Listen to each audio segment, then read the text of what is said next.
네, 안녕하세요. 경제학장 박사입니다. 자, 오늘부터는 우리 화폐금융론의 바이블이죠. 정운찬 교수님 교재를 가지고 아주 중요한 이야기를 좀 해보려고 합니다.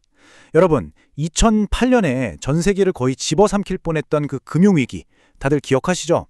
보통은 대형 은행들의 탐욕 때문이다, 이렇게들 말하는데, 사실 진짜 이야기는요, 규제의 빛이 전혀 닿지 않는 어두운 그림자 속에 숨어 있었어요. 오늘은 바로 이 그림자 금융이 어떻게 그 거대한 위기의 진짜 진원지가 되었는지 그 비밀을 한번 제대로 파헤쳐 보겠습니다. 우리가 흔히 2008년 금융위기 하면 월스트리트의 그 잘나가는 대형 은행들 문제라고만 생각하기 쉽잖아요? 근데요, 과연 그게 전부였을까요?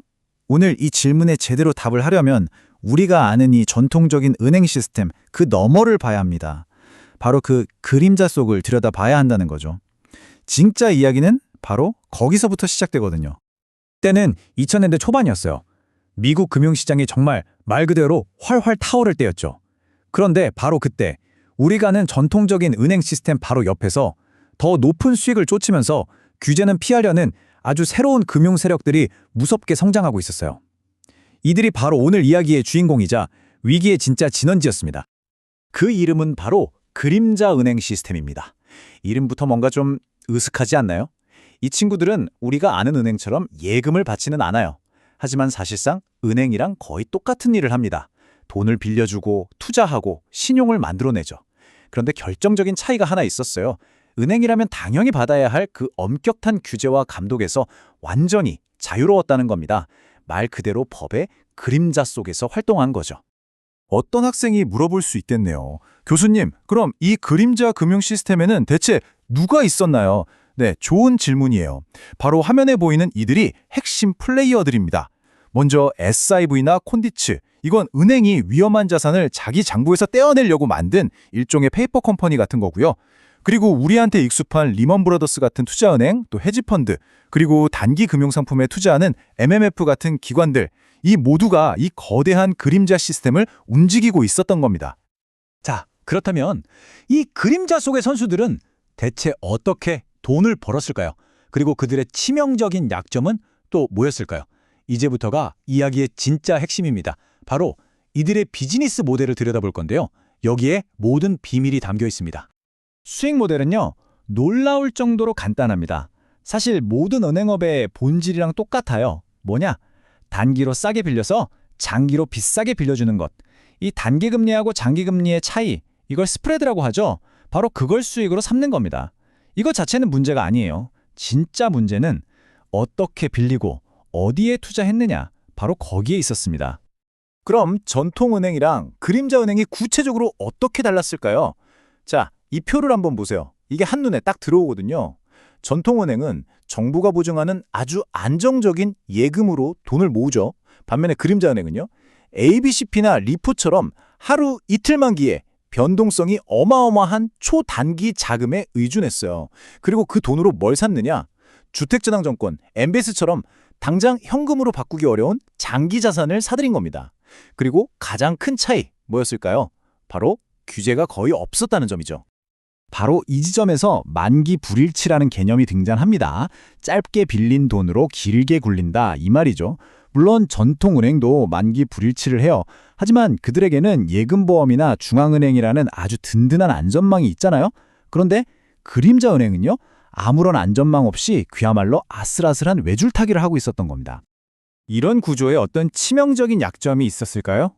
바로 이 질문에 모든 게 달려 있습니다.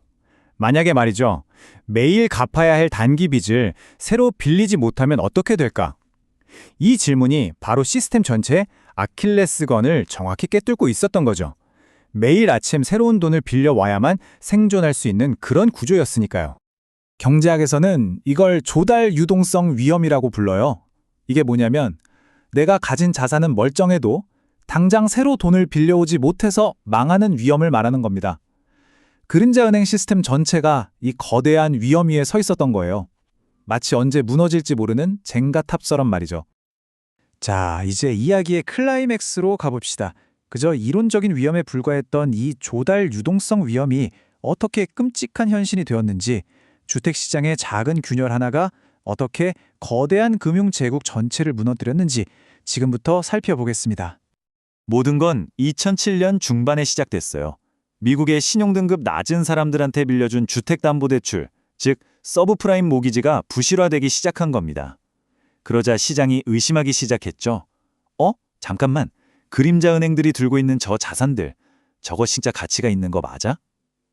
이 의심이 순식간에 공포로 번지니까 아무도 그들에게 단기 자금을 빌려주려고 하지 않았습니다.